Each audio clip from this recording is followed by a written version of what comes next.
Hey folks, Re-Gor here. So when last you heard me and Juan Ortiz together, it was on episode 109 of Then Is Now podcast, also known as episode 5 of our 2022 13 Days of Hallowtober, in which we discussed World of the Vampires from 1960, a great Mexican horror film. So tonight, Juan is back with me. And what we had done was we recorded two films. We discussed two films back to back. And it was supposed to be a double episode. However, we had someone pull out at the last minute, so we had a slot open. So I decided to just take this episode and split it into two. So today, Juan and I are going to discuss the film called Empire of Dracula from 1967. Another classic Mexican vampire film. And you're going to really enjoy our conversation. So why don't you settle back? If you haven't seen the film, you really must get out and see the film. I think it's on YouTube or something, or Tubi, one of those places. You can find it. It's called Empire of Dracula from 1967. So get ready for a fun episode. Hi, this is Jerry Mathers from Leave It to Beaver, and this is the Then Is Now podcast. Warning! Warning! Today's episode contains spoilers.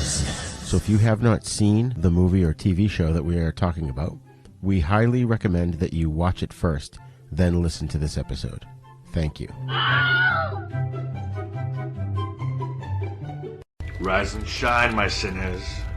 When Father Evil starts his day, he gets a little deadly. Deadly Grounds coffee has the richest, smoothest flavor you'll find anywhere. It's sinfully delicious. Once you go deadly, you never go back. Order yours at getdeadly.com.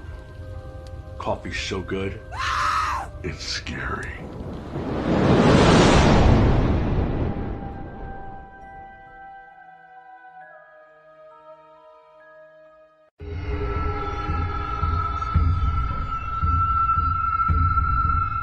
Welcome to 13 Days of Hallowtober.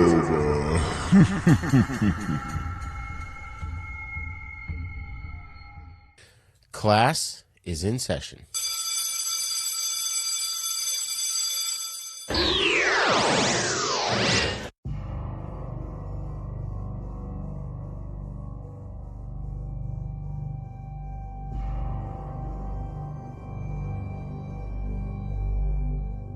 Okay, folks, we've got another short synopsis here. Basically, the plot of The Empire of Dracula is as follows. A man searches for the vampire who killed his father to prevent him from coming back to life. But to do so, he must fight his army of beautiful female vampires who lure men to their estate so they can feed on their blood. So, Juan, when did you first see this, and what was your first impression? Well, just to let you know, first of all, that this movie had various different other titles. And one of the other titles that it was also known as was The Women of Dracula. That was the other title. In Mexico, El Imperio de Dracula and Las Mujeres del Vampiro. So basically they had different titles in Mexico, but they had like two, maybe a third title. But the Empire is what it's well known for. It was El Imperio, the Empire, which means the Empire of Dracula. But this movie came for me, I'll tell you, pretty much around the same time as the World of the Vampires, or El Vampiro. Right after I had seen El Vampiro, I got this movie again, another film that came out in the mid 60s. After watching all these other ones, El Vampiro in 57, The World of the Vampires in 61, The Bloody Vampire, The Invasion of the Vampires. I said, wow. So they continued on with the series of Mexican vampire films, and this one here caught my eye, I would say about maybe 13, 14 years ago, early 2000s. And I said, wow, I'm going to do some research on this and see what this one's all about. And lo and behold, there was another one in the same vein of some of the other ones, but with a more, with the actual vampire Dracula twist to it. Yeah. It didn't have any, it didn't have there was no Constable Ty, there was no, but it had the original Count's name with a little different twist. Now, if you remember the movie, I don't know if you can see The Bloody Vampire or The Invasion of the Vampires, either of those, the Count in those films, his name was Baron Count Frankenhausen. Okay, so Okay. you notice the name Frankenhausen. Yeah. So they kind of like twisted it and say, well, you know what? Let's give it a little different name. Instead of just calling him Dracula, which by legal copyrights they couldn't use because of the universal rights to the name quote unquote Dracula. So they twisted it around, and they left the title with El Imperio, the El Imperio de Dracula, or the Women of Dracula, but his actual name in the film wasn't Dracula; it was Dracostein. Right. So they wanted to, they wanted to add that Frankenstein, Frankenhausen scene. They wanted to put that Steen to the end of it, so Yeah. they put Dracostein. It's a pretty interesting movie. My impression on it when I watched it, I really enjoyed it because there was a lot of similarities, believe it or not, to the Hammer films of the mid '50s, the very early Hammer films. Yes. This film had a lot of very similar plot lines to the original Dracula or the Prince of Darkness film from Hammer from 1957 with Yes. Christopher Lee, and so many similarities that I'm tending to think whether the director, of course, the director here is the great. I mean, you can't really. The director is Federico Curiel. This man here is a legend in himself, and he used to like the Universal films, and he used to like all of the Hammer monster films from the early '50s and the late '50s.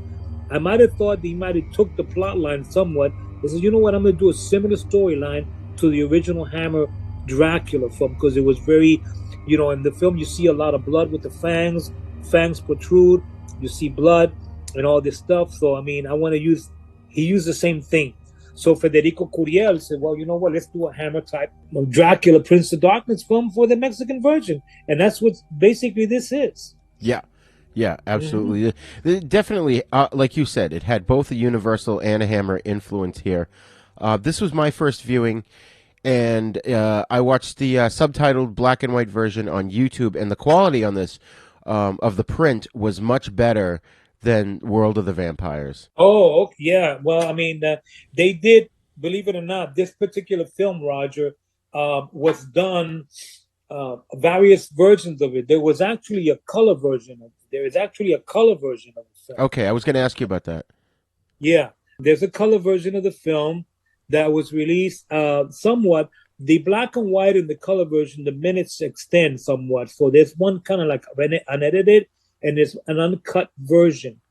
So basically, the black and white is basically the longer version, and the color version, it was the edited version, which later on they added the uncut scenes from the black and white to the color to make it complete.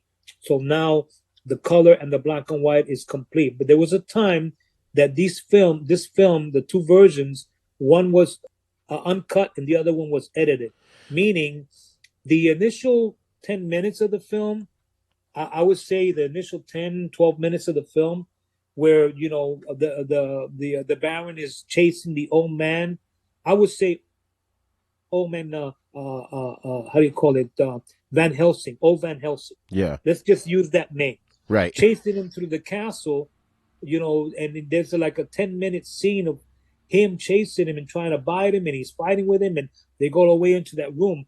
That whole scene, the 10 minutes or 8 minutes, was taken out for the color version. So he got edited out of the color version, and they started, differently with the color version, which makes it shorter. It was only it was only 67 minutes versus the 83-minute version of the black and white. Oh, okay. So that's what happened. Now, So, was it shot in color and then they just made it black and white, or was it colorized? No, it was shot in color, and then they made it black and white. This movie was originally in color, but Federico Curiel decided to, you know what, maybe I should do it in black and white. Because remember, the Hammer films were always in color. They were not in black and white. Right. So he did shoot the film in color. He might have thought, for the reason being of the gore with the blood, they're seeing a lot of the blood, the red blood and everything. Yeah. He says, well, let's do it in black and white, because you can't see the gore as much. Right. If you follow what I'm saying. So it was shot. It was originally done in color, but then they did it in black and white, and the extended uncut version is the one that became the black and white one. until some time when they finally decided to later on down the road. I think this was probably around maybe 69 or 70. They decided to go ahead and re-extend it and make the color one into a full unedited, uncut version. Oh, okay. So that's what they did, and the differences are amazing. The color version is beautiful. Is it available on like Blu-ray or DVD? Like I couldn't find it on any of the streaming services. Okay, I'm on the show here talking, so I guess I will let you know that I do have it available. Nice. I have both versions. It's a dual disc. I mean, not a dual disc. It's a single disc with both versions of the film on the disc. Awesome. So you get the uncut version. You get the uncut version on both. So basically, what it is, the black and white is complete with the 83 minutes, and so is the color. So it's complete. That's excellent. Oh, I'm going to have to grab it. Okay. So, yeah, I just thought I'd let you know that in case, it is available. And, for anybody that listens to the show, of course, I didn't give my information, by the way. We talked about the podcast, but... well, usually I ask at the end, but why don't you give out your website now, and then we'll do it again at the end. Yeah, no problem. Okay, if there's an interest in any of the Mexican horror, the Lucha Libre, Santo films, Blue Demon, No Máscaras, any of my Mexican filmography films can be found at my webpage. My website is www.fifthdimensionfilms.net. So it's not .com, because at one time I used to have the .com domain, and I changed it. I went with .net now. So if you Google it, you'll see I'm the top of the Google page. It comes right up. So it's fifthdimensionfilms.net. It opens up, and it actually have an intro with El Vampiro coming in. My intro is El Vampiro coming in to open my page, and in the page, then you can go through the different sections, and there's a Mexican section that covers just about every Santo movie you can think of. I mean, there was 52 Santo films, including the ones with Blue Demon and that he did. So they're there. Then all the Mexican horror ones are there, including this one, El Imperio de Dracula, The World of the Vampires, all of the other, a lot of the rare ones are on the website there. Nice. So you could also subscribe and join, send me an email, and you can make the request that way too. A lot of times, because I charge priority postage on the website for it. If you order the films via the website, I always send everything priority, because that's my way. I like making sure that there's a tracking and people get the films instead of sending the media. I don't never send stuff media mail. So I do that. But I always also do direct. If you want to go ahead and you can email me direct. I can give you my PayPal information, and you can do it that way too with the email, and I send it out that way too. So you can go to the website, or you can contact me directly. And my phone number and email is everything on the webpage there. So once you subscribe, the information will be there for you. Excellent, excellent. And the spelling of the URL is Fifth Dimension, where it's the number 5 and the letters TH. So it's not the word fifth spelled out. It's 5TH Dimension Films. Correct. Yeah, it's 5TH. Correct. That's it. Awesome. Yeah, I mean, I found this movie very chilling. I thought it had great atmosphere. I really, really enjoyed this one. I mean, I liked World of the Vampires as well, but I liked this one, I think, a little bit more. It just had even more atmosphere, if you can imagine, No, yes, it did. I mean, it's basically the opening scenes.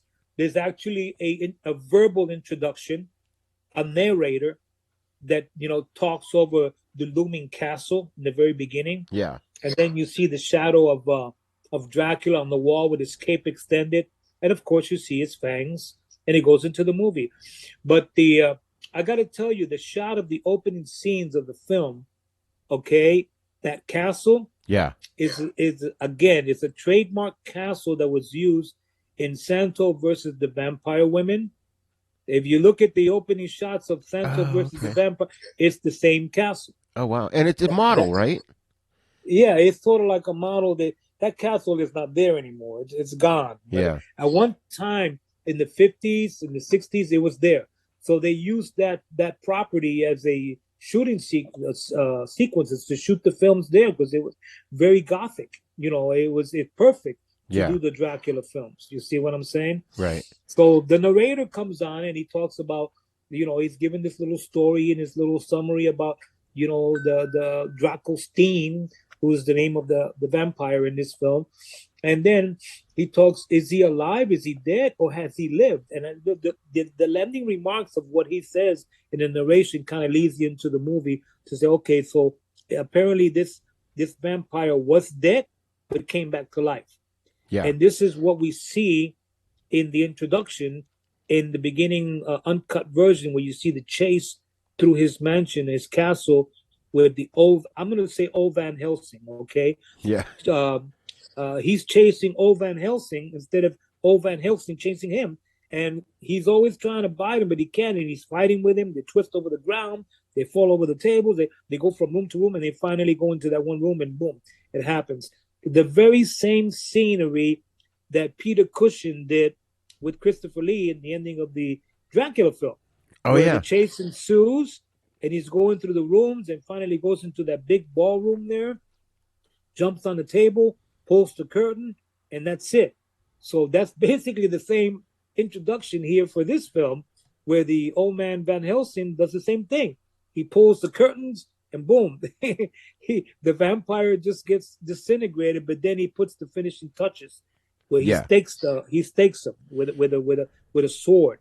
So I mean, it's a very, very nice intro to the film, and I really, like I said, it leads you to the right atmosphere to that there's going to be a plot line, there's going to be a story, and what is going to lead for to find him, that he's back to life, and what is his mission, you see?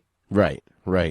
So before we get fully into the film, let's just jump back a little bit and briefly talk about the director and writer and cast.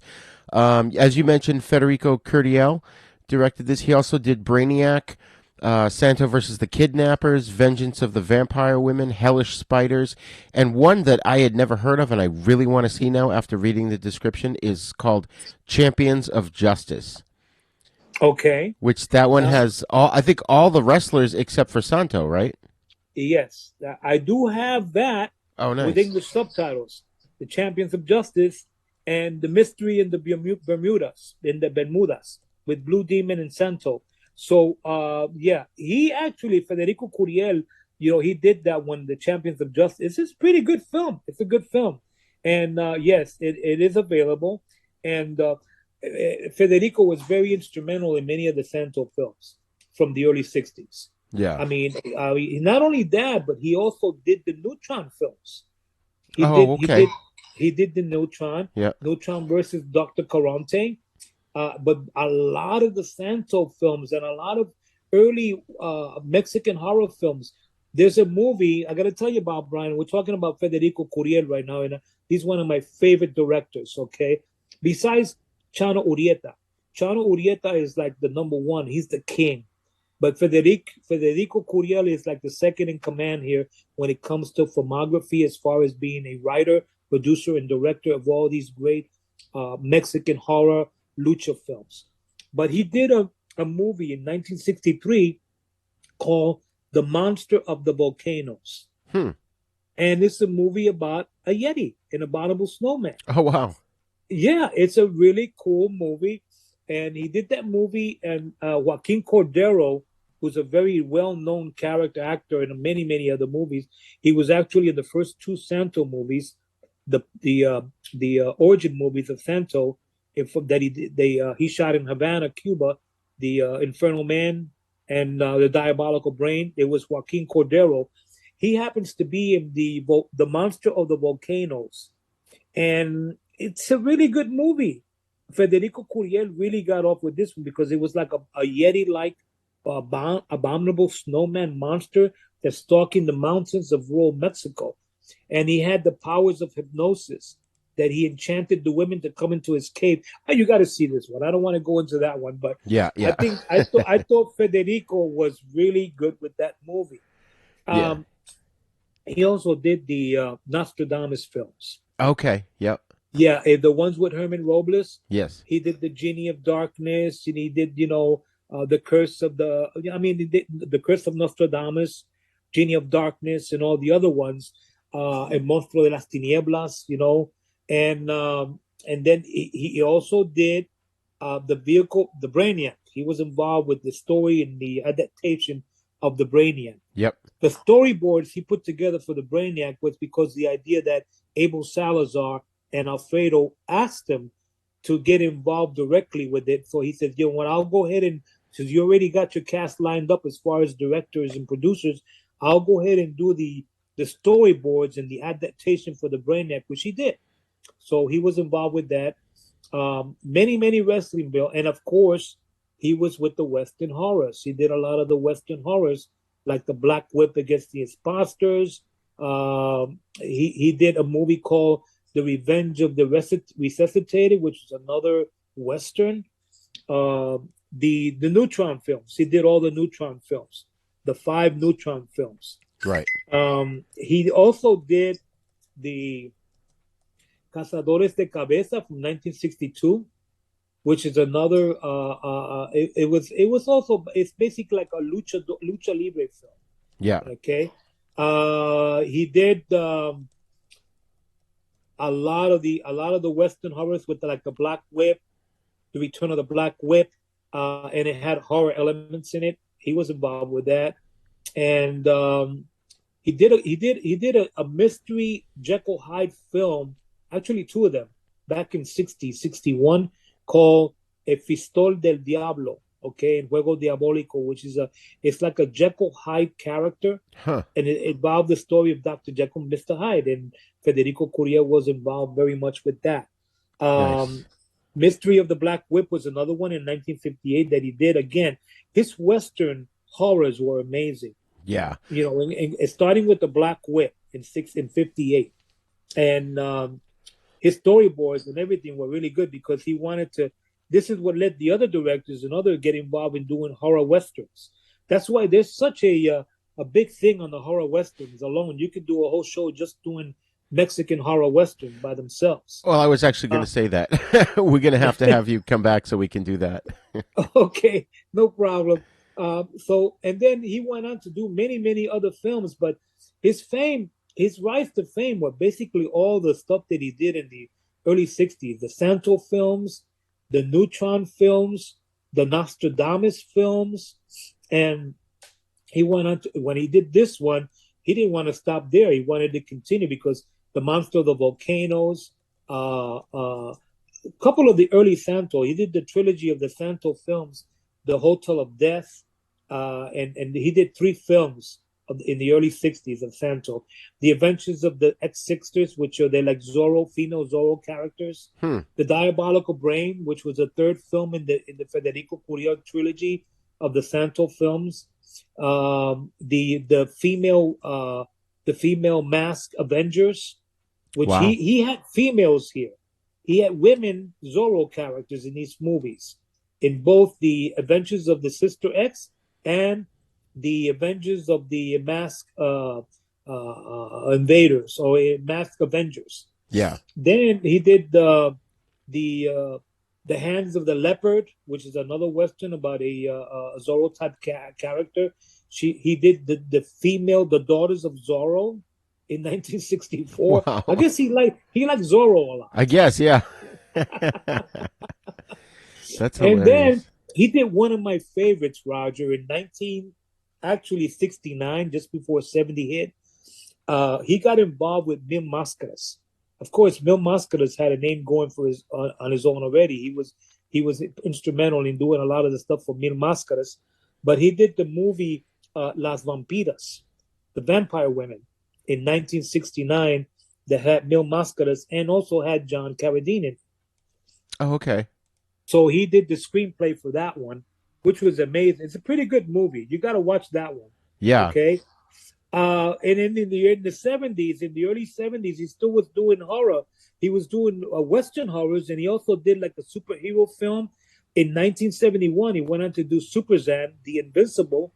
And then in 1975, a few years later, he did another Western horror movie called The Horse of the Devil, El Caballo del Diablo, which was like an infernal horse that belonged to the devil or something like that. Yeah, that's awesome. I And definitely then he got. went on, huh? I was just gonna say, I definitely got to dive into this guy's filmography. I mean, he's even more prolific than Sergio Corbucci. Uh, Yes, he he's is. got 73 films that he's directed, and Corbucci's only got 63. Well, I got to tell you, his entire filmography goes over 225 titles. Yeah, What Federico Curiel did. So he can't match Chano Urieta because like he's still the king, but everything that he did turned to gold. Everything that this director did, turned to gold. He did the movie Santo, Santo, The Knights of San Juan, okay, Santo en el Oro Negro, 1977. right. And he was still doing westerns all the way up in the late 70s into the early 80s. And then he started doing, he did a movie called The Rider of Death in 1980. And he did the storyboards for that. And then he went on to do more westerns, and then he did some comedy. Yeah, And then, of course, he went on to do the Neutron films. He did mostly all the right. Nostradamus and the Neutron films. So he had a very extensive career, I would have to say, Oh yeah, spanning a good 40, 45 years. And he passed away in the 80s, but Federico was, being born in the Distrito Federal in Mexico. This guy, as an actor, he also was in films. As a director and a writer, he was absolutely awesome. yeah. It's his filmography is just amazing. Just looking at it right now on IMDb. So let's just move this along here. We've got Ramon Obon again, who is the writer. And there was a couple I didn't mention when we talked about him in the last film was Santo versus the Killers from Other Worlds and Santo versus the She-Wolves. Those really kind of piqued my curiosity. Well, I got to tell you, Santo versus the Killers from Another World is from 1973. Now, you got to see that one, Roger, because, again, I mean, the Santo film, this is actually the last color film that Santo did wearing his trademark cape and his bodysuit in this film. And it's about an alien invasion. And another name for this film would be considered to be called Santo versus the Blob. Oh, interesting. Because there's a blob-like creature in the film. It's kind of funny because I don't know if you ever seen the movie The Creeping Terror. Yes. It's about the shag carpet from 1968. Yeah. Really, really, really cheesy movie. I mean, it's like a grade C movie. Yeah. About that carpet is going around real slow, devouring people and everything. And they were all in there. You could see the hands. Well, that's the same thing with this movie, Santo versus the Killers from Another World. It's about this alien blob character, a monster that's controlled by an evil madman that's bent on taking over the world that's inside of this cave. Wow. And that was Carlos Agosti. Carlos Agosti was also Baron Frankenhausen in the Bloody Vampire and the Invasion of the Vampires. Okay. But Carlos Agosti was the madman. And Santo, his mission was to stop him. And the monster, the blob, is just it's so funny. It'll make you laugh. It's cheese all the way. So yeah, you got to see that one on the Killers from Another World. And the other one, the She-Wolves, that's another good one where that's a color one, by the way. Okay. And it's another one that came out in the early 70s where Santo is battling the clan of female werewolves. So it is really good. And Abon, he put the magic touch to that. Yeah. All the movies that he did, he always puts the magic touch to it, either as a writer or as a director. And I mean, I've discussed his Western horrors that you got to check out his Western horrors. So that's Ramon Obon. That's awesome. And I got to first of all thank you, Juan, because you've opened me up to this whole new world of films that I never knew existed. So it's going to be fun diving into them. Thanks. Hey, anytime you need any help with any of them, or doing further research or finding the films, I mean, you don't be surprised if I have the majority of these, because like I said, every time I went to Mexico, I went down there with a purpose. Yeah. Not just to go and have a vacation and have fun and bathe in the sun. My mission was to find obscure, old Mexican horror films, the beginnings. And I went to theaters and I tried to get I went and try to get lobby cards, posters, anything that involves these films, scripts, books, you name it. Have you So ever that's the gotten reason. any reels of film? Yes, I do have some Nice. 16 film canisters. I have a few of them.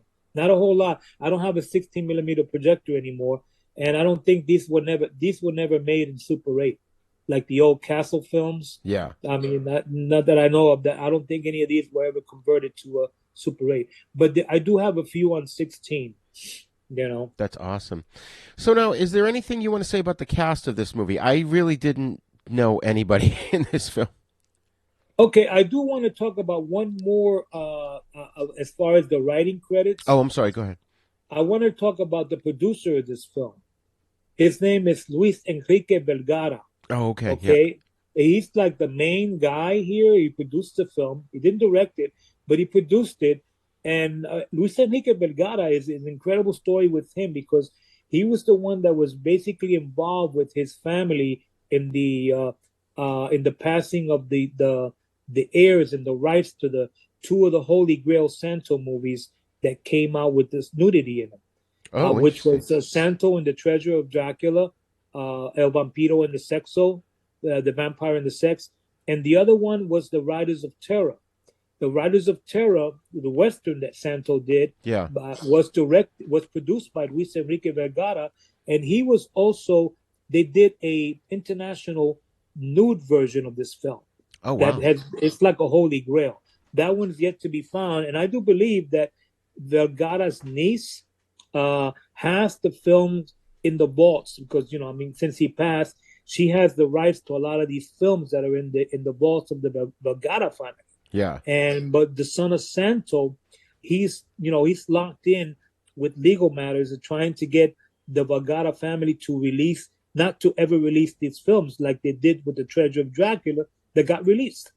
So Luis Enrique Vergara, he's, like I said, this guy, he's an amazing producer, and I gotta tell you one thing about him.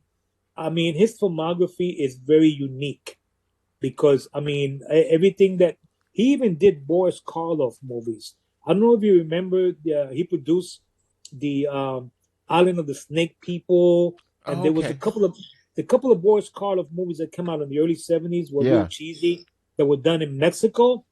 Well, Vergara produced them. Luis Enrique Vergara. He did a movie that I really liked that's got John Carradine. He came to the U.S. and he was looking for horror actors, great legends. Boris Karloff, John Carradine. And if Lugosi was alive, he probably would have got him too. Yeah. But he got him to go to Mexico and do horror films. And he put him on the payroll and he paid them like he did Karloff. And in the case of Madame Death, Vergara he gave a part to John Carradine in the movie Madame Death this was in 1968 or 69. So yeah, but his Rise to Glory was in a lot of these movies with Blue Demon, and he produced Las Vampiras. He did the first Mil Mascaras movie. He produced that. He also did The House of Evil, which is another Boris Karloff. It was a trilogy of films that Boris Karloff did. And House of Evil from 1968 was another one. He did The Shadow of the Bat, the one I told you about, Blue Demon. Yeah. He did that one. He produced that one in 68. The Satanico, which is another one with a little midget, in 68. He did that one. Hellish Spiders with Blue Demon is one of my favorites. He produced that. And then he did another Mil Mascaras movie called Los Canallas, which he produced that one in 1968. I actually have the two very first Mil Mascaras movies, which is Los Canallas and Mil Mascaras. I have that on a double disc set with English subtitles too. Nice. The Santo films that he did, The Witch's Attack, which is one of my favorites from 68, he was involved with that. Of course, he did Baron Bracola. That's one of my favorites with Santo in 67. He also did Blue Demon versus the Diabolical Power, the Poder Satanico in 66. He did Santo versus the Grave Robbers, which is like a holy grail. That film has never been released. And that's one of the ones that I've got on 16 Film Print. Oh, wow. is The Grave Robbers, Santo versus La Tumba de los Profanadores from Wow. 1966. So he produced that. He also did the Diabolical Acts with Fernando Oces. That was like the sequel story to the Baron Bracola. So if you look at Baron Bracola with Santo and you look at the Diabolical Acts, those two kind of go together side by side because it's like a plot story that involves, Santo going back in time to his ancestors and stuff. He produced that. He did the very first Blue Demon movie in 1965, El Demonio Azul. He did that. He produced that in 1965. I can go on. The westerns that he did, The Mystery of the Black Whip from 1958, on and on and on.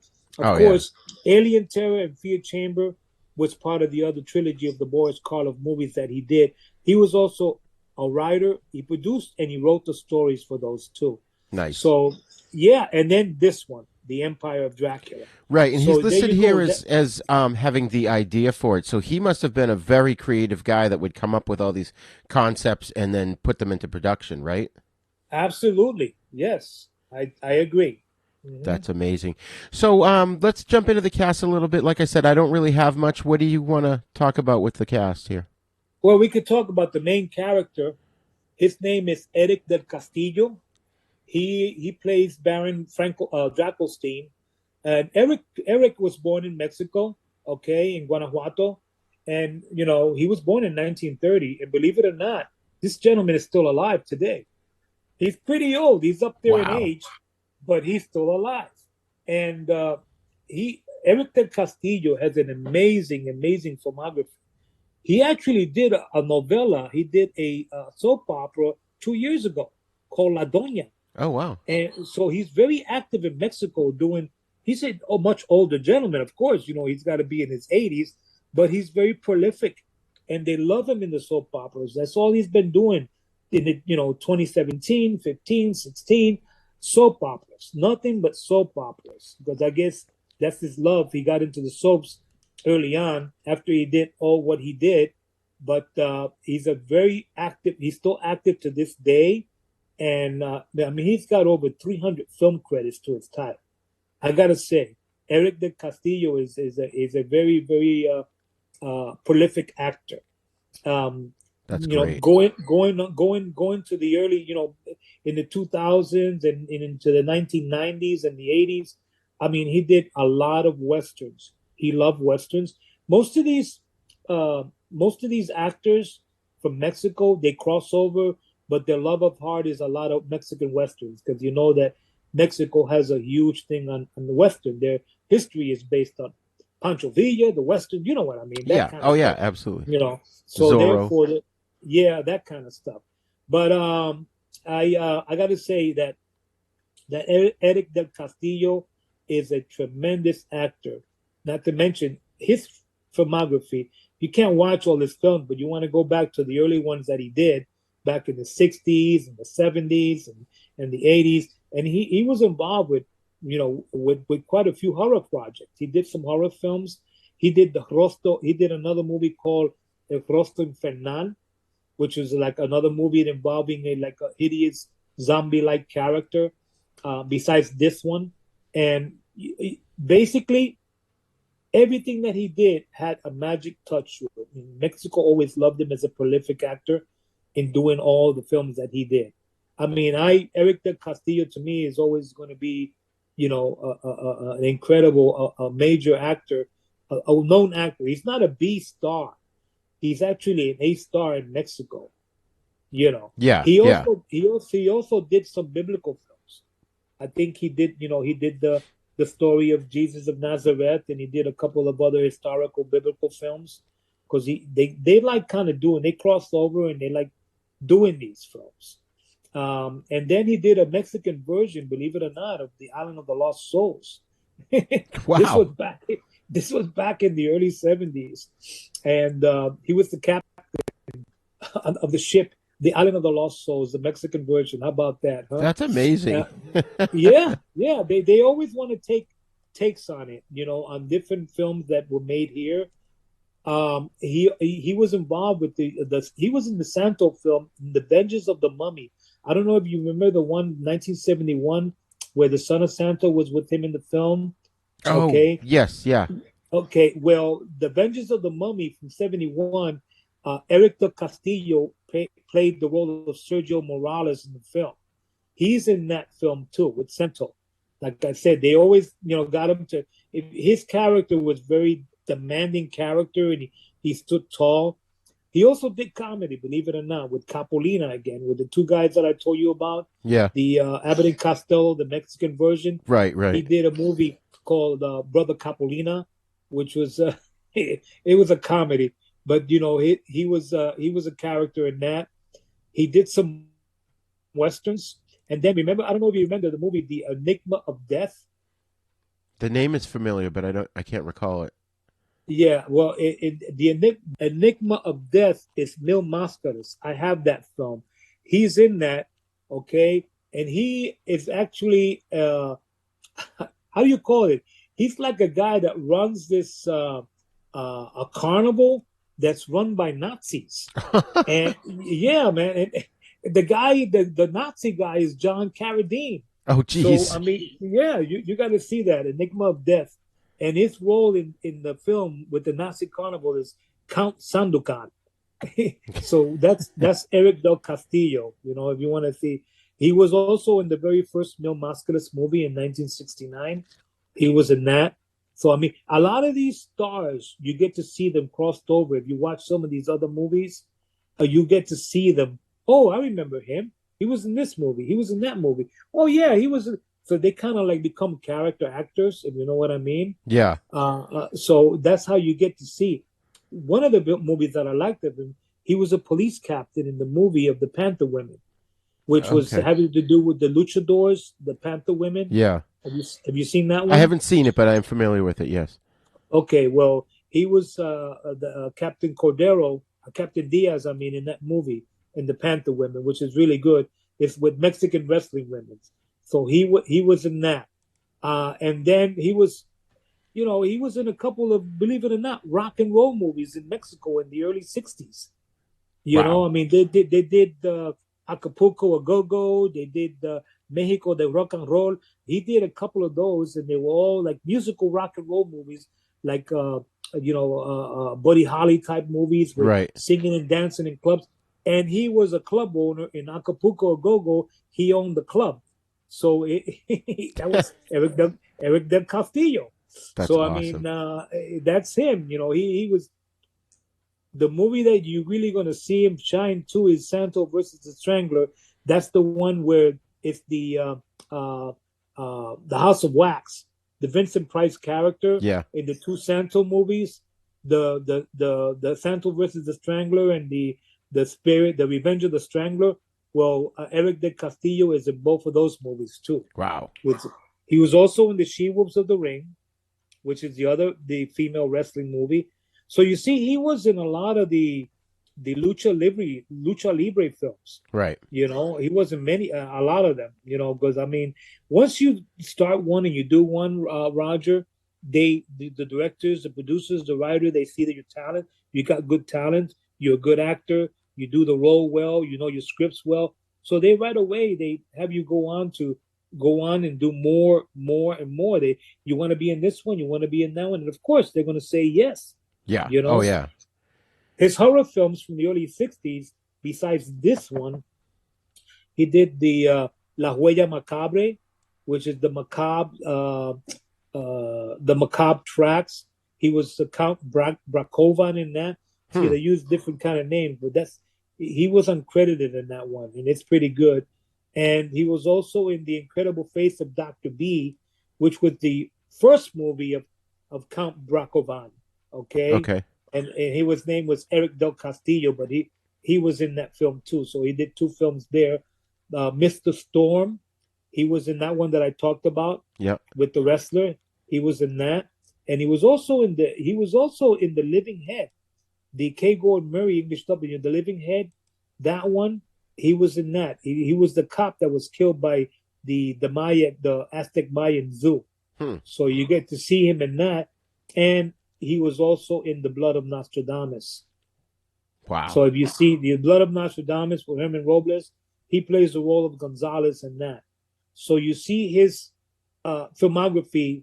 He's also in The Exterminating Angel. So if you're gonna watch The Exterminating Angel with Jose Barbier, Eric del Castillo is also one of the guest dinner party members in that film. Okay. Yeah. Yeah. We'll So I can go on, but he's got a very, very extensive career, and he's still alive. Yeah, that's incredible. Oh my God! So we're coming up on the 3-hour mark here. So this is going to be the longest one of our 13 days this year in 2022. But my God, am I taking too much time? No, not at all, not at all. I'm like thoroughly riveted. Films, man. I am so riveted. I'm enjoying this.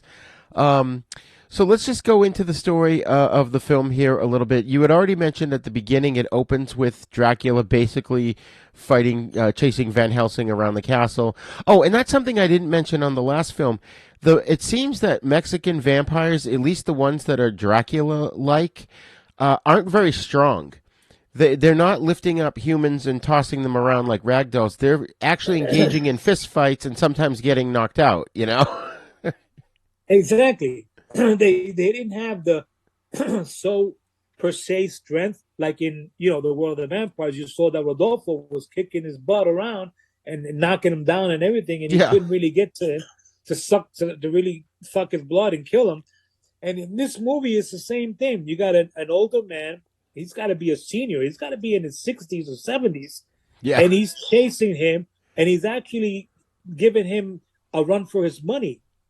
Fighting, in other words, showing him that he has better strength than the Count himself by knocking him down and preventing him from sucking his blood and going for the neck for the bite. And he's pushing around and he's shoving him off and knocking him on the tables. So I mean, it's a premise where he's not strong enough to really take the guy down and boom, 1, 2, 3, and you're done. They have to make it extended to see that there's Mexican movies, I like to have long fight scenes. All the Santo movies, there's always these 10-minute fight scenes with everybody fighting, you know what I mean? So they turn it over into the horror films, and they do the same thing. Yeah. There's extensive fight scenes between the creatures, the monsters, the vampires, whoever. Yeah. Look at the Brainiac. There was a big fight scene in that one too. Right. At the end. So I mean, so the old man, I would call him Old Van Helsing. Right. He's chasing him around and everything and trying to get the bite on his neck, but he could never do it because he keeps pushing him off. And this is a man that's overweight. Right.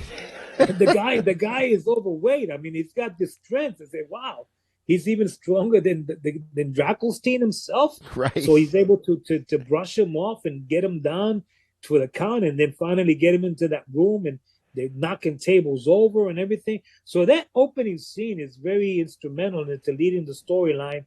So what's going to happen with the rest of the movie? Because that he actually gets killed in the very beginning of the film. He gets killed. Right. Well, the Van Helsing character yanks the curtain off, and the sunlight doesn't kill Dracula or Dracula. It drives him away, and this gives the Van Helsing guy the opportunity to grab his stake and basically stab him in the chest. But then he also dies because of the wounds from the fight. And what I thought was really cool, the way they set up the whole rest of the movie, was that the Van Helsing character's wife is holding the baby, and she walks into the room and witnesses him dying. And then she grows up, and on her deathbed in her old age, she tells the kid who's now grown up, I think it's Luis, right?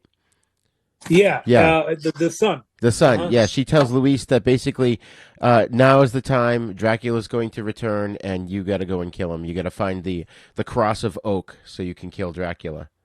Yeah, isn't that amazing? The cross of oak. And I got to tell you, and I'm going to mention a couple of other films that involves herbs and involves different items. In other words, objects that can kill the vampire. Right. But in the Bloody Vampire and in the Invasion of the Vampires, the item there was not per se a cross, but it was the leaf of Mondragon, the Mondragon leaf, which they mentioned that in this film too. Yes. And that leaf, it's like supposedly garlic. it's the Mexican version of a form of garlic that weeds off the vampires and eventually destroys them, kills them. So they mentioned they mention it in this film too, you know. So, but the cross of oak, el crucifijo de Robles, they call it Robles in the film. They don't say oak, Robles, is actually the cross that is gonna. He needs to get that. That's the only way, because it was laid on his chest when he got killed afterwards. You know, and supposedly that cross is the one that eventually brought him back to life, and is the one that's going to take him back, put him back to death. Right. And at the end of the film, you see where it happens, where he has the cross, and the mother is telling him on a deathbed the whole story of Dracula, you know. And again, a storyline where it involves him coming back and going after the women, trying to make female vampires, right? Which he did in this movie. There's actually very similar to the Hammer, you know, the Prince of Darkness or the Dracula film, where you had the female vampire trying to, you know, to feed off of what's his name, you know, that came to the castle, right? Not Van Helsing, but oh my God, the other character that came to the castle. So he's busy making female vampires. He managed to make one female vampire. There's always trying to chase the other one, but in the end, you know, it's that crucifix that's going to be able to do the job. And he tells the mom tells the son, you need to get that La Cruz de Robles, and to go back to the castle, prevent the monster from returning to life, and getting the crucifix. And actually, what happens is the ashes. If you remember, there was a scene where they had the women on the pit, and then they drained the blood. Yes. Into his grave where he came back to life. That's the same thing with the Hammer film. They did the same concept. Oh, that's right. Yeah. Was that Prince of Darkness? I think. It was Prince of Darkness. Yeah. The same concept. Yeah. And that was a really creepy scene because, and I remember thinking, oh Jesus, it's good that's in black and white, because the Re-Gor character puts her on this metal rack and cranks it so it pushes her forward, so she's like the top of her, like from her top of her ribs up is over Dracula's coffin, and then he just stabs her and lets the blood fall into the coffin, and it brings Dracula back. Exactly. You know, I was surprised at how gruesome that was. So that's how he comes back. No, it was pretty. I mean, you know, for the time, you know, I mean, right. Keep in mind, we're looking at the mid '60s, all right, and you know, Mexican horror. You know, I mean, they didn't want to. This movie was so very much influenced by Hammer horror films, right? And it was one of the several vampire movies that was done in the '60s with the Bloody Vampire and the Invasion of Vampires. They had to do it in black and white because except for, you know, of course they did the color version, and you could see the blood really in the color version. You could really see the blood, right? You know, I mean the redness of the blood and everything. But I mean, that's why the two versions were made. And I guess the director, you know, he said, well, you know what, I got it. Federico Curia says, I'm going to do a color version, and then I'll do, later on, he did the black and white version, because I guess it got a little bit too gory for the Mexican cinema, the people, you know, so he went back and reshot it again in black and white, and that's the one that was shown later. But they edited it. The color version was edited. A lot of those scenes, like the rack scene, was edited. The opening scenes were edited. You didn't have the old Van Helsing character fight with Dracula and the staking of him or killing him. None of that. But then they later on, when they redid it again, they put it back into the color version. So they made it complete. They did make it complete. You know, and you were talking about, you know, how Hammer influenced these films. There's one scene that was a direct homage to Hammer when towards the end he's fighting Dracula and they're sword fighting, and the swords cross and they both pause for a second, and it causes a shadow from the light of the swords across Luis's face, and it looks like a crucifix, and that causes Dracula to run screaming. And that was just like there's a scene in one of the Dracula Hammer films where Peter Cushing grabs like two large candlesticks and he holds them up as a cross, and it repels the Christopher Lee Dracula, you know? Exactly. At the very end of the film, where Cushing jumps on the table and he grabs the two candlesticks and he forms a cross with the light. Of course, with the sunlight coming in, he forms a cross and he shines it on Lee's face, and he's already very, on the ground. Actually, there's an uncut version of that too, of that Hammer Dracula, where they show his grotesque face, how it disintegrates. Oh. The disintegration of that was actually, there was in the original uncut version of the Dracula one, the European print, and it got an official release in Europe as a PAL B, and you can see the scenes of Christopher Lee at the very end with the cushion holding the candlesticks as a cross, where he actually disintegrates, and you see his face melting.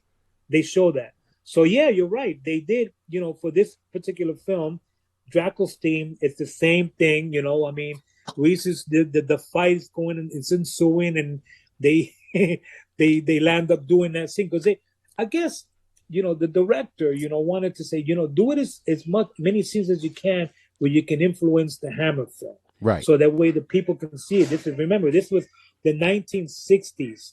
This is not the 1950s. This is like 10 years later that they're doing this. So they still want to make that influence very, very big. Yeah, exactly. Now, I have a question for you. Okay, in the story, as we said, the girl's blood brings Dracula back to life. And Luis is trying to find the oak cross. And then he goes into, like, there's part of the estate that they're at is this burnt down chapel, and he figures out to go in there, and he finds like the tomb, or it's one of those where you're buried in the wall instead of in the ground. I forget what the term is for that. I just call it a tomb. And he starts hammering through it to try to break into it, and of course Drakelstein is in another part, he's downstairs or something, and he senses that that's going on. And Luis breaks through the wall, and inside there's like a tiny little box with a skull and bones in it, and the oak crosses on top of it. Right. So whose skeleton was that? Because we know that, you know what I mean? Like, we know that Drakelstein died outside of that place, so we don't know if anybody moved his body, but they couldn't have been his bones, right? Because he already has a body. No, there's a good possibility of that. No, that's a good point that you mentioned there. That could have been very much his father. The bones of his father, the old man. Okay. The old Van Helsing. It could have been his bones with the cross of oak in there. You see what I'm saying? So it was preserved in the wall. And that's why, if you remember the beginning, when the mother was telling him how he needed to get to the cross, to find it, to get it, it was in the castle. So therefore, old man Van Helsing, they show him dead, but they don't show what they did afterwards. Right. When they buried him, what they did. So they might have taken part of his bones, put it in that box, and put the actual oak cross in the box to preserve it and keep it hid away there in the castle. Yeah. So that's my theory on that. I mean, they didn't really give a plot onto why. They're not going to be Drakelstein's bones. They're not.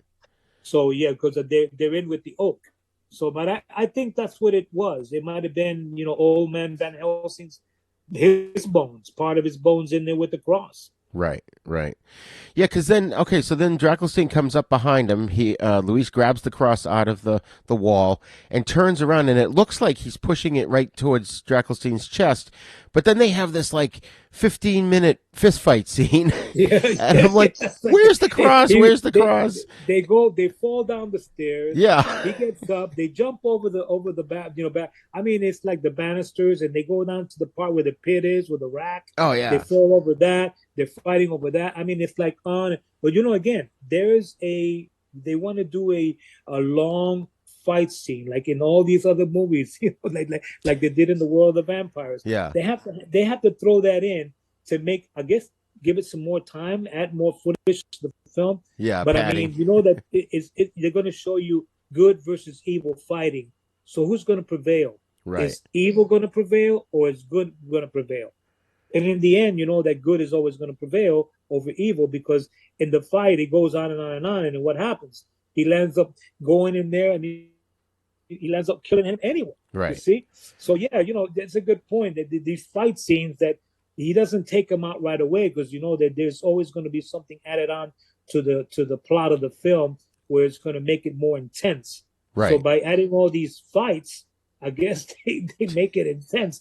And by the way, I got to tell you, Igor is great in this film. Yes. That was Fernando Oces. Okay. He was a carriage driver, and he's riding around with the carriage. And at the very end, there's this long carriage driving scene with him on the horse, and he's riding off, and he's chasing Igor on the carriage, because Igor took off with the casket, supposedly with the female vampire that was in there. And Luis is chasing Igor on the carriage, and that was a long scene. Yes. You know, I mean, it took like 2 or 3 minutes and then he gets on the carriage and he's fighting Igor, and again, another fight. So you see what I mean? It's because he turns out Luis has the cross in his pocket somehow, even though he had it in his hand when he was confronted by Dracula. Pulls the cross out, kills him, then realizes the chick and Igor are escaping in the carriage, and she's in a coffin. So he gets on horseback, like you said, and he's following them, jumps onto the carriage. He knocks Igor off the carriage, opens up the casket, and puts the cross right on her chest, and it reverts her back to human, but it also kills her too. Right. She doesn't come back to life like Lenore did in the World of the Vampires. She remains dead, because actually she was, they used a stake. Remember, a stake, when you stake them, they're dead. Right. Where Lenore wasn't staked. You know what I'm saying? Right. But the thing about it is, so the oak, the robles, the cross of oak is what you needed it to release their evil demonic spirits and leave them resting in their natural form. Right. So that's where she came back to their natural form, but she was dead, Yeah. That whole the whole movie I could see done as a graphic novel, because it just lends itself visually to that whole process. Yes, it does. I tell you, there is a lot of dramatic scenes in this film. To me, there's a lot of eroticism in this film, the same as the other one, especially, female vampires biting female victims. Yeah. Sort of like a form of lesbianism, females biting females, and a highlighted scene where the Count Dracula, he's got to fight inside his own coffin and carrying a crucifix. They're very dramatic scenes, if you know what I'm saying. Oh, absolutely. So, these films add a magic touch to all of them, and this particular one being that is very Hammer related to me. You have to see the color version, Roger. Yes, I will. You have to see that color version so you can see the highlights of the blood and how it looks very, very much like the Dracula Prince of Darkness film. Yeah. Oh, absolutely, absolutely. Mm-hmm. So, Juan, why don't you give us your final thoughts on the Empire of Dracula? My final thoughts on this one is to put it right alongside the World of the Vampires. They go one-on-one. To me, that's why I picked these two. I didn't pick the Bloody Vampire and the Invasion because they're like one movie into a sequel. So it would be the same movie continuing, a continuing storyline. I wanted to have two complete storylines, and we have it here. With the World of the Vampires, we have, a count from 300 years ago that comes back to go after the ancestors of, to destroy them. And in the Empire of Dracula, we have a count that wants to have a domain of female vampires, like AKA the Women of Dracula, which is the other title to this film, and having that theme plot that Federico Curia wanted to maintain with this film, to have it very similar to a Hammer film, where the people in Mexico say, "Well, okay, I saw that Dracula Prince of Darkness, and it's very much related." And it's not the same storyline, but it's very similar in a lot of things. Unless you think about, wow, this is going to happen, this is not going to happen. So I would definitely put this right on top in my collector status. I would give this one actually a 5 out of 5 because the color one really says it all. When you watch it in color, it's like, whoa, it's like Technicolor, and you can see the true essence of a Hammer color film, vampire film. So and actually the fight scenes, Drakelstein, the castle, the female vampire. If you remember, the female vampire was going around. She was trying to convert the other ones in the house in the mansion into vampire. She was chasing the other female to try to bite and get her to convert her into a vampire. Right. So I mean, there was a lot of intensity there, and it held the storyline. I like the initial plot where you see he how he dies, and then years later how he comes back via the blood of another woman over the rack, and then you got Igor, and you got, I mean, it's so all the essentials are there to make it a very, very good film. I really enjoy this film, Roger, and it's one of my top ones in my collection of Mexican vampire films. Yeah, yeah. I mean, like I said, I have to see the color, or like you said, I have to see the color version. I also really, really enjoyed this movie. Like I said, my first viewing, and again, I'm so glad you've been able to join us here because, like I said before, you've opened up this whole new world of films to me, and this one was really good. I think, I agree with your ratings. This was a 5-star, whereas World of the Vampires was maybe a 4-star, but the color, I think, is really what's probably going to push it over for me too, as well. Is just make it even more engaging. I mean, the film was atmospheric. It was chilling. I love all the touches of the influences by Hammer and Universal. I just really, really enjoyed this movie, and I like the fact that the YouTube quality was much better than it was in World of the Vampires. I would like to see a better quality, print of that movie as well. But yeah, okay. I recommend this. I think people, if you want to start watching Mexican horror movies, these two are really good ones to start with. The also another thing I want to add on to the El Imperio de Dracula, the Empire of Dracula, was this film was actually shot because Federico Curiobi actually got production service, and it got Columbia to back it up. Oh, so wow. this is Columbia Pictures. This is a Columbia-backed film that was shot in Mexico via Columbia Pictures, believe it or not. So in the opening credits, you get to see the statue of Columbia Pictures. Okay. It is a Columbia Pictures release. Is there an English dub of it anywhere? No, there isn't an English dub, believe it or not. It's only the subtitle version. There's not an English dub. I would love to see a good, if there's one to be made, this one should be made with good dubbing, remastered with the color version and the black and white version.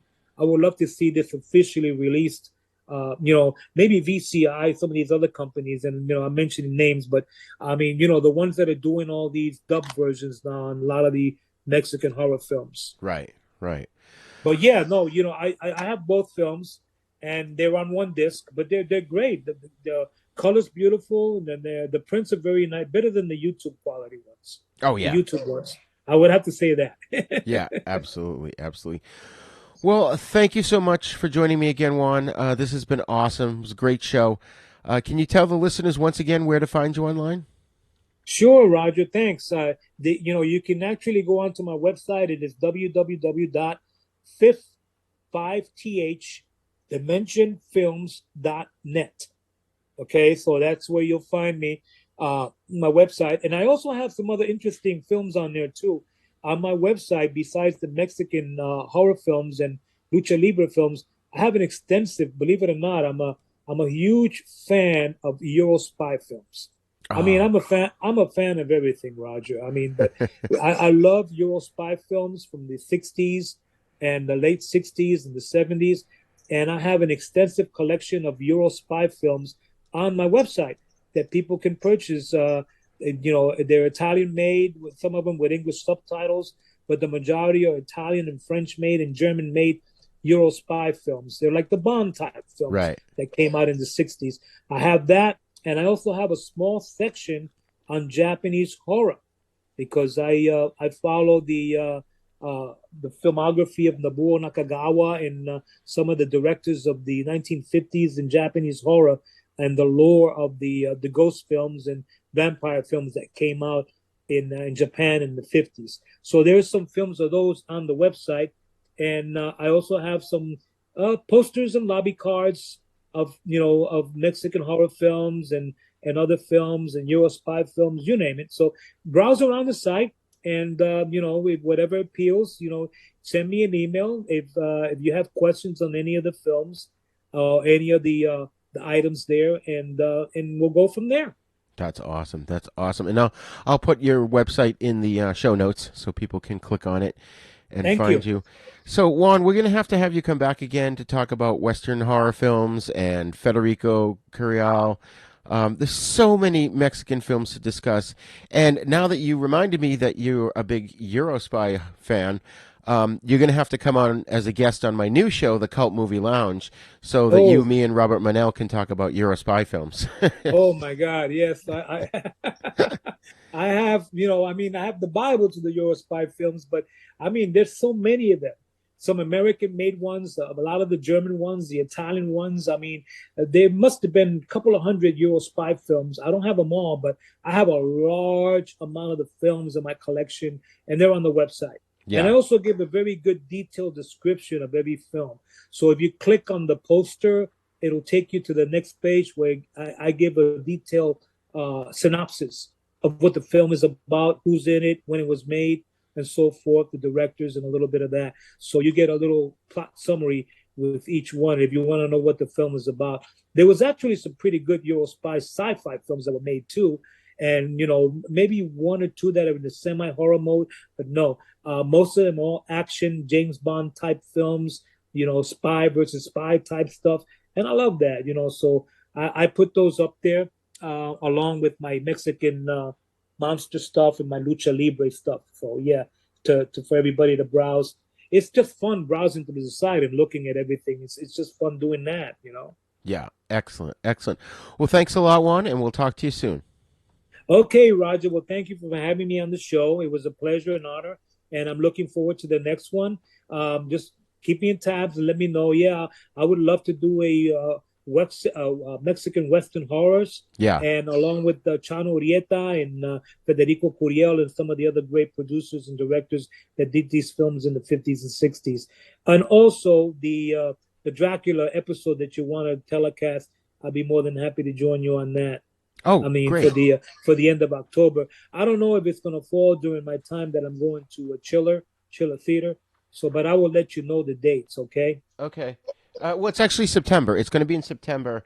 Well, we'll talk about that afterwards, Juan. So we'll sign off here. Thank you, folks, for listening, and we'll talk to you soon. Okay, bye.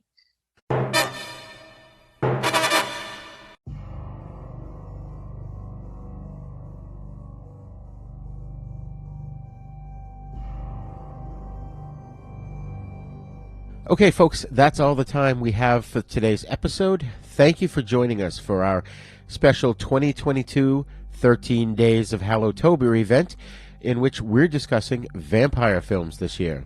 I just want to briefly remind you that we've got a live streaming monthly series called the Fright Lounge in which we discuss all horror media for seasoned horror fans, as well as those of you who don't know if you want to get into horror.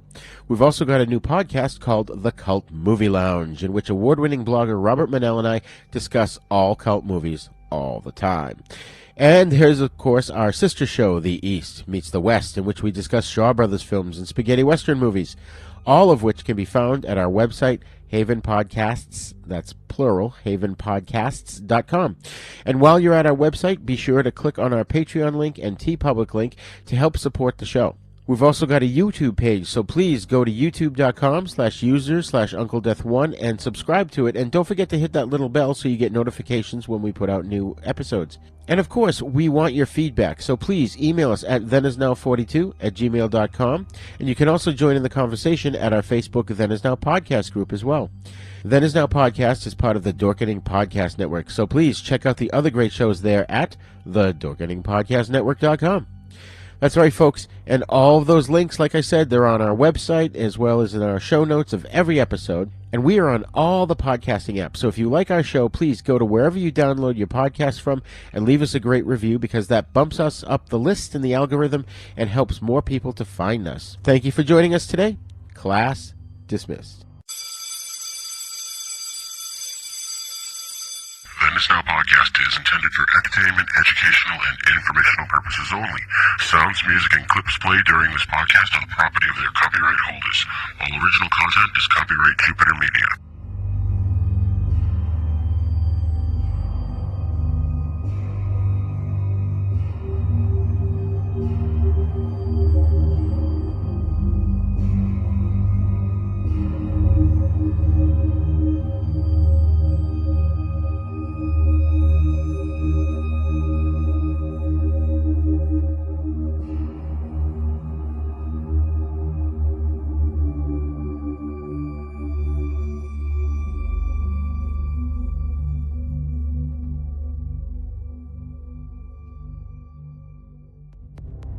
For more shows like the one you just heard, check out the Dorkening Podcast Network at thedorkening.com.